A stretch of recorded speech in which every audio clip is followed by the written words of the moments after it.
Je suis allé voir Conjuring 4, l'heure du jugement, film réalisé par Michael Chavez, à qui l'on doit notamment Conjuring 3, The Devil Made Me Do It, ou encore La Nonne, et je ne m'attendais pas à ça. En effet, le film est super bien construit, dans le sens où on suit deux histoires en parallèle. D'un côté, celle de la famille Smurl, qui lutte contre plusieurs antagonistes, à savoir le démon avec la hache, qui est juste très malfaisant et qui rappelle beaucoup celui de Sinister, réalisé par Scott Derrickson.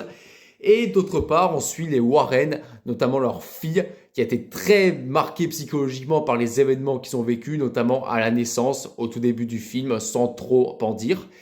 Et je tiens à préciser qu'il y a des scènes qui font bien plus peur que d'autres. En effet, je pense notamment à la scène où une des filles Smurl vomit du sang. Cette scène est juste dégoûtante et nous marque vraiment en tant que spectateur.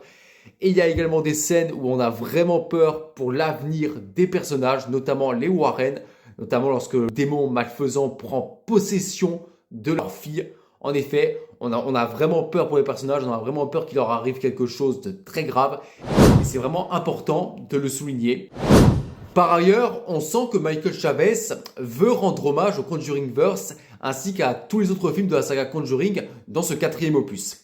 Néanmoins, celui-ci a tendance à vouloir trop en faire lorsqu'il fait intervenir à la poupée d'Annabelle qui devient un monstre articulé et qui rappelle beaucoup celui d'Annabelle 2, la création du mal. Sauf que cette scène, à mon sens, est vraiment grotesque et n'arrive pas à susciter la peur en tant que spectateur et est même exagérée. En définitive, Conjuring 4 a vraiment de bonnes idées dans le sens où le réalisateur prend le temps de poser les bases afin de nous amener jusqu'à un résultat palpitant, notamment jusqu'au dénouement en tant que spectateur, même si il aurait fallu que les scènes d'horreur soient du même acabit que les premières scènes, parce que cela aurait été quelque chose de bien plus mémorable chez nous en tant que spectateurs.